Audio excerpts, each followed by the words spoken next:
It began last week.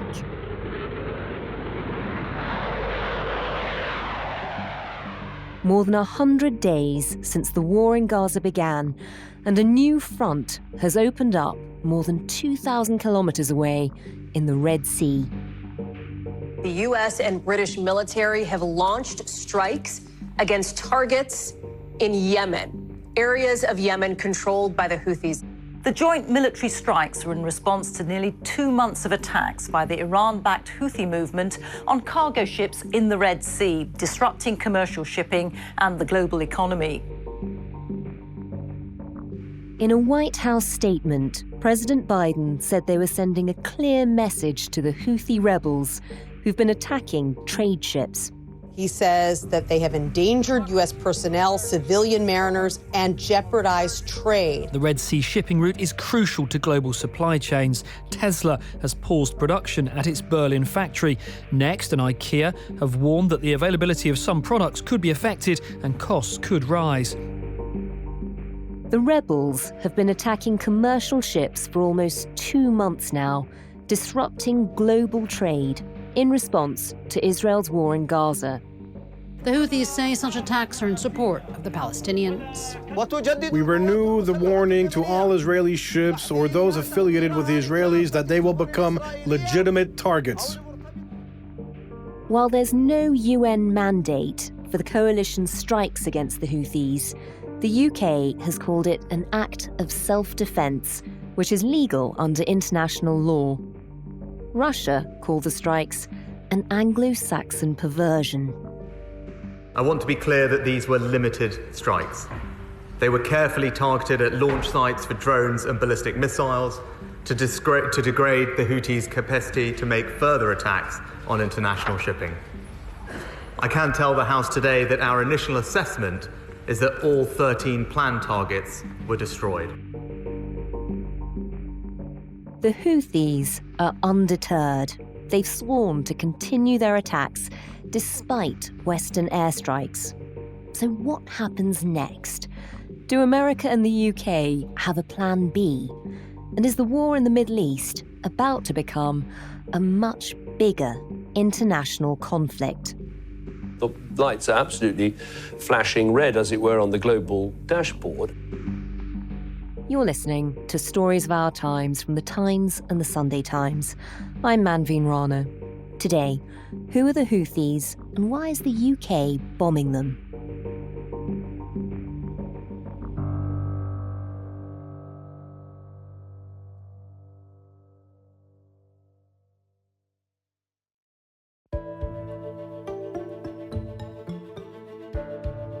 I'm Dr. Elizabeth Kendall. I'm an Arabist, a Middle East specialist, and I'm also the mistress, that is the head of Girton College at the University of Cambridge.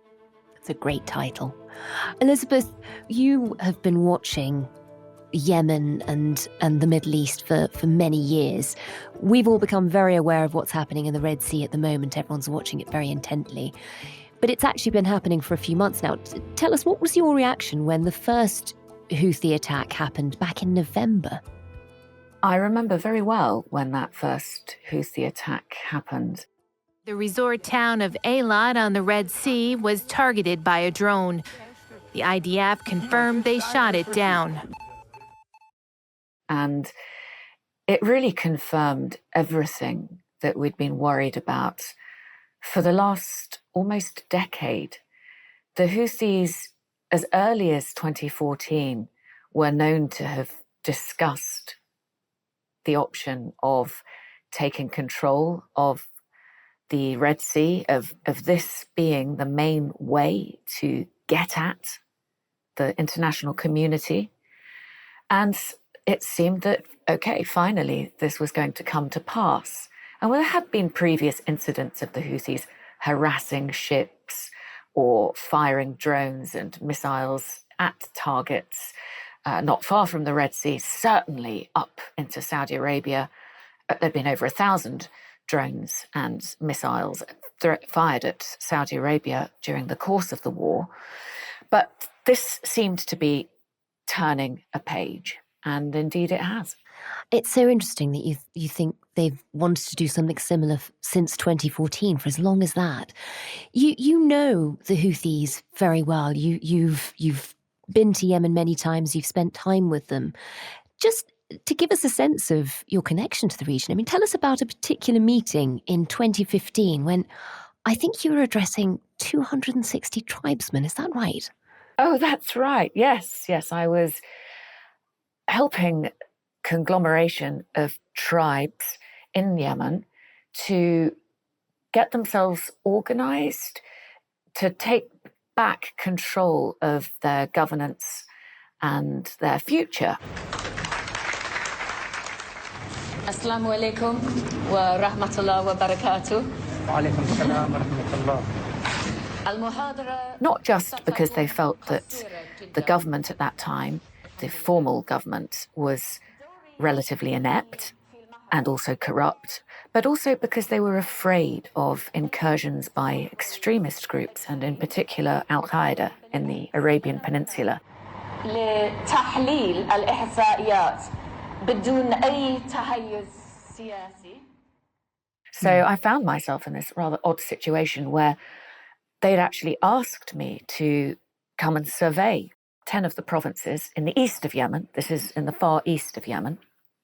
And to relay the results of my survey to them, to actually find out what do people want, how do they want to deal with their future, and how might we make that happen? So I found myself in this situation where I'm sitting at the front of a massive hall with hundreds of tribesmen, all of them wearing Kalashnikovs, and trying to explain to them in Arabic how their survey had gone and what they might want to do. Was that mildly terrifying? Do you know, when you look at it now, of course it seems insane, but you very quickly get used to danger when you're in the field, and it starts to become normal. So, yeah, perhaps I had sweaty palms at the beginning of it, but I was so busy trying to concentrate on what I was saying that you soon forget about it. It does mean that you have a rare insight. A lot of people are playing catch-up at the moment and trying to work out who the Houthis are and how they came about as a force in Yemen. So I should just say that the tribal meeting that I was addressing was on the other side of the country. In the east. In the east. So they weren't Houthis. And this is what's so interesting, is that the Houthis are very much their own bosses. They have their own identity. And this is how they came about. Because the Houthis are a religious, a political, and a military grouping that emerged in the northwest of Yemen. They take their name from their former leader, Hussein al-Houthi, who was killed in 2004. And their current leader also has that name. His name is Abdul Malik al-Houthi. But they're not just a tribe. They're much more than that. Religion plays a very important part in their identity politics. They grew out of a movement called the Believing Youth back in the 1990s. And this is a Shi'i group, fundamentally. And their branch of Shi'ism is called Zaydism. That's slightly different from the kind of Shi'ism that's practiced in Iran. But today, they're much more than just a Shi'i group. They've got Sunnis amongst them, and they control territory in which about 2/3 of Yemen's population lives. That's about 20 million people. So wow. What emerged as a group fighting back against its marginalization, its religious, economic, political marginalization, has now really evolved into the main powerhouse inside Yemen. And tell us a bit about that, because, you know, you've been visiting the country all the way through. You've been talking to tribes across the country, and you've watched the rise of the Houthis. Just describe what was happening in Yemen back in 2014 when they really sort of came to global attention. Maybe we should go back a bit further. In 2004, the Houthis actually got into a cycle of wars with the government in Yemen. And there were 6 wars between 2004 and 2010. And then, of course, the Arab Spring happened. They put down their weapons. They joined in the revolution and hoped to get something out of it. But things didn't really work out in a way that changed anything inside Yemen. And I remember when we used to hear gunfire, when I was hanging out with the tribal representatives whom I was traveling with, they would just joke and say, oh, that's the war in waiting. And it occurred to me that everyone just thought there was a war waiting to happen. So it was no surprise to most people inside Yemen when the Houthis in September 2014 swept through the capital Sana'a, took power and then started to move south. The barracks of the 6th military zone in northern Sana'a lie in ruins. This is the only army base that has put up a fight to defend the Yemeni capital. After a week of heavy bombardment by Houthi rebels, the base surrendered.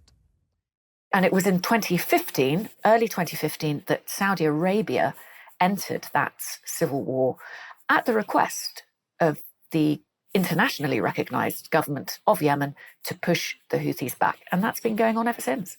And for Saudi Arabia, it's a very sensitive area because they are direct neighbours.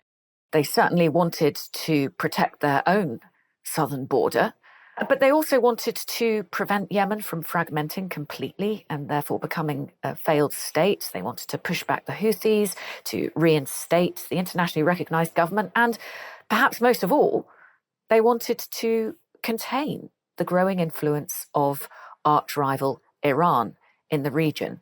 And on that front, especially, the war backfired on Saudi Arabia. Iran's influence grew. Now tell us about that, because, as you say, they are aligned to Iran. They seem to have Iranian backing. Do we know exactly what that relationship is? The Houthis have a lot of common aims with Iran. They're both Shi'i entities in a predominantly Sunni Middle East.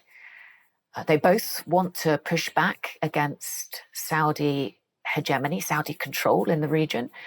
They're both anti-America and they're both vehemently anti-Israel and have a desire to essentially wipe Israel off the map and liberate Palestine. So they've got a lot in common. And during the course of the civil war in Yemen, the Houthis were pushed ever closer to Iran. They didn't have very many options. And although Iran wasn't the game changer at the beginning of the war, but as the war dragged on, of course, the Houthis need to replenish their weapons. They need to have intelligence help, training help, and they got ever more sophisticated weapons. And this came from Iran. So Iran now is a game changer for the Houthis. So Iran has become an important backer. Do the Houthis take orders from Iran? Do they tell Iran whatever they're about to do? If they're about to carry out an action, do you think they're asking for almost permission or just alerting Iran that it'll happen? So I don't think it would be correct to think of the Houthis as a direct proxy of Iran, perhaps in the way that Hezbollah in Lebanon might be considered a more direct proxy. The Houthis are their own bosses. They would not take direct orders from Iran unless they felt that this also played to their own interests. And this is almost a moot point, however, because their interests do align currently so closely with Iran. But the point here is that even if Iran wanted to rein them in or stand them down, they probably couldn't, because the Houthis have discovered that these attacks, particularly these ones in the Red Sea, have proved a very effective strategy. They've won them publicity, they've won them glory, they've won them popularity, and they've won them concessions in the ongoing talks for a Yemeni settlement in the civil war. That's interesting. So this isn't Iran pulling the strings. This is a move that the Houthis, as you say, have wanted to do since 2014. Given that it's been an ambition for so long, though, just talk us through the trigger here. Talk us through why the war in Gaza, 2,000 kilometres away for them, is such a trigger for action. You have to bear in mind that the Houthi slogan now, for at least 2 decades, has been death to America, death to Israel, a curse on the Jews, and victory to Islam. So when we have a situation in which Israel, with the support of America and other allies, is pummeling Gaza, and images of maimed Palestinian children are crossing their TV screens every day, they feel this is a call to action and to make good on that slogan. So there are 2 elements here. One is this one that I've just described, this ideological element of genuinely being seen as the heroes, the defenders of the underdog in Palestine. And there's also a heavy dose of political opportunism at the same time. This came as a real opportunity for the Houthis because it helped them extend their popularity at a time when perhaps their base was pretty tired after 9 years of civil war, and at a time when, not just in Yemen, but more broadly in the Arab world, people were looking for someone to stand up for Palestine. This suddenly brings them massive attention and popularity. And of course, it's helped them in the UN-mediated talks to win further concessions out of Saudi Arabia as it tries to exit the Yemen war. And then finally, internationally, the Houthis are able to ensure that the rest of the world feels some kind of consequence from Israel's actions in Gaza because they're impacting global shipping. And that's important because they didn't want this conflict in Israel and Gaza to just be a faraway problem for us. They wanted to bring it home.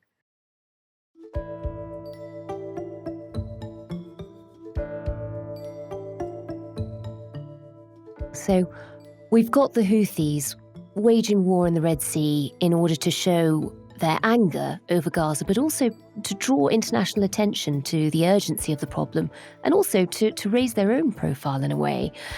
And then in the last few days, you suddenly have America and Britain fighting back. There's been a retaliation. There have been airstrikes over Houthi targets.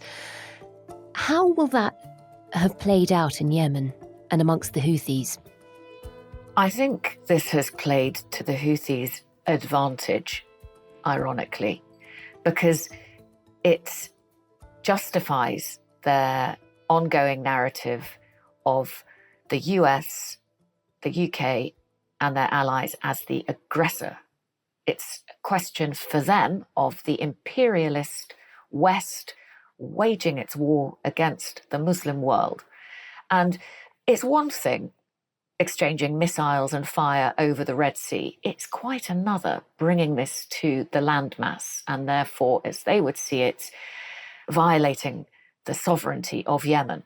And it actually worked quite well for them timing-wise too, because the strikes happened very early. The US and UK strikes happened very early on a Friday morning. Friday is, of course, the holy day in Islam. People have Fridays off. They go to the mosque. Massive rallies had already been organised.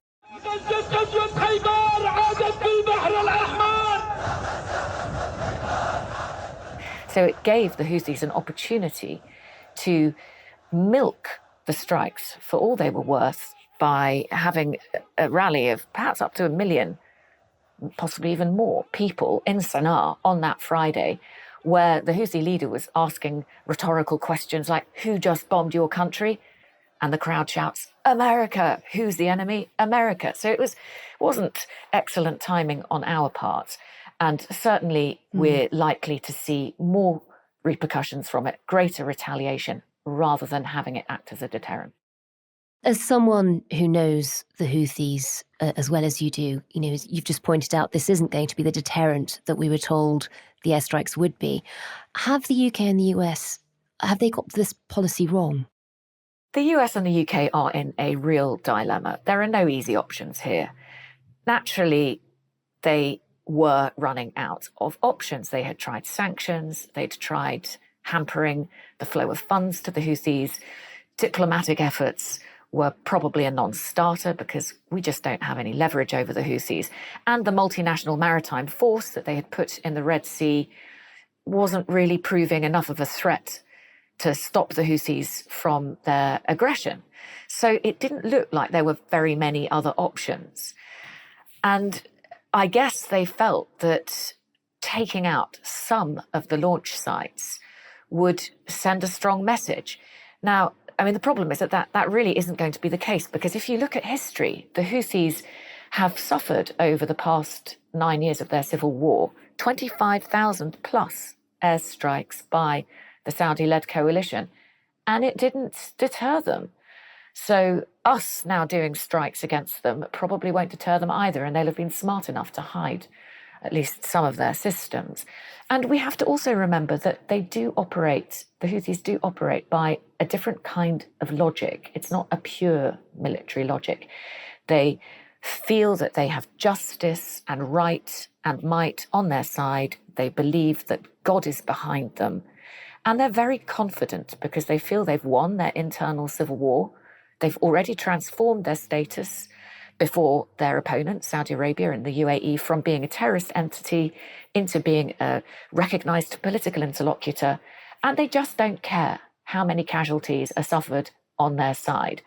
And they've watched the West fail. They've seen what happened in Afghanistan as the United States withdrew ignominiously, and the fact that we didn't do that well in Iraq either. So they're feeling pretty strong. This is not a group that can be deterred by military strikes. Is there also a chance that we could get caught up in a bigger regional conflict? There's a real danger that we could get caught up in a broader conflict. There are lots of ways this could go wrong. And probably chief among them is accident, miscalculation, that sets off a chain of events which just spirals us into an all-out war, with tit for tat going global, if you like. And I think that we have to understand that the Houthis, they have known only war now for around about 20 years, if we go back to their original civil wars in 2004 onwards. They've had a couple of years off during the national dialogue and the Arab Spring, but mostly it's just war. And that means that anyone living in their territories who's around the age of 20 will have known almost nothing other than war. So for them, war is a way of life, whereas for us, it's a last resort. And we have to therefore see that this is not something that they necessarily want to go away. And could this go beyond the region? There are many powers who would benefit from the US, UK and allies becoming mired in another conflict in the Middle East. And chief among those, I guess, would be Russia and, to some extent, China. Russia and China have already come out with statements that criticize the actions of the US and allies in bombing targets in Yemen. And it feeds into their narratives of the US as the world policeman, sticking its nose in and flexing its muscles over areas that it has no jurisdiction. So we could be empowering our allies, and we should watch for the kind of disinformation and misinformation that such powers might be pumping into the internet to try to stir things up for us. I think if there is one game-changing action that could happen going forward that could knock the region into a conflagration, it would be if airstrikes continue by the US and UK and inadvertently, owing to poor information, they end up striking civilian targets with all of the optics and footage that would come with that. I think that would really stoke anger and could set off the rest of Iran's axis of resistance. Do you think an alternative policy that we could be pursuing, the West could be pursuing, would be to put more pressure on Israel to call for a ceasefire? Would it take away the cause for the Houthis, or do you think these Red Sea attacks are here to stay? So I think there are other things that we could do. I think that we could possibly try a little harder with the mediation using partners like Oman, who have good links with the Houthis. We could perhaps ramp up more indirect military action. After all, we do have special forces. And we could be supporting local forces in Yemen to perhaps make good their gains over the Houthis.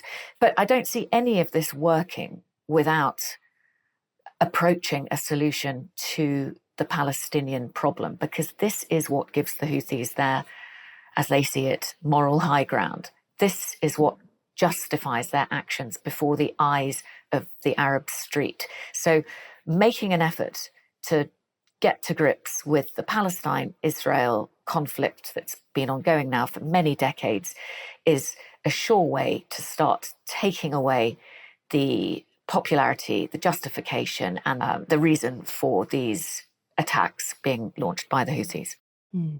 And in the meantime, as these attacks continue, as you said, they're very alert to the fact that the Red Sea does give them international prominence.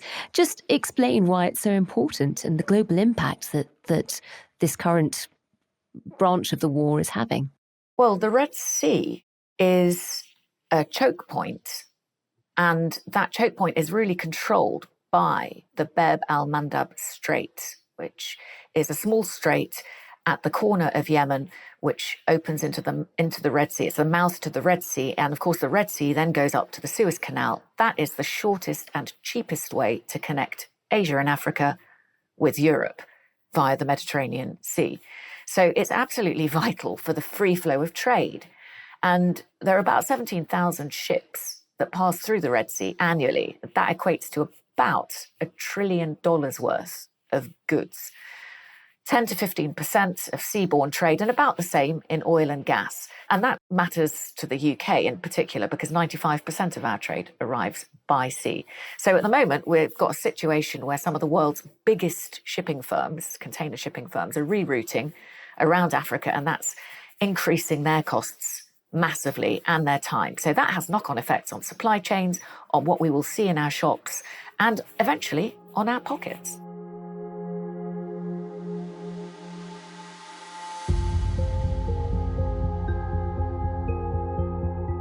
You've been listening to Stories of Our Times, a podcast brought to you thanks to the subscribers of The Times and The Sunday Times, with me, Manveen Rana, and my guest, Arabist, Middle East specialist, and the mistress of Girton College, Cambridge, Dr. Elizabeth Kendall. You can find all of The Times coverage of the situation in the Middle East online at thetimes.co.uk with a subscription. The producers today were Priyanka Deladia and Taryn Siegel. The executive producer was Fiona Leach, and sound design was by Maula Seto. Thanks so much for listening. If you enjoyed this episode, if you felt you learnt anything from it, then please do leave us a review wherever you get your podcasts. It'll help others to find it. Thanks for listening. We'll be back again tomorrow.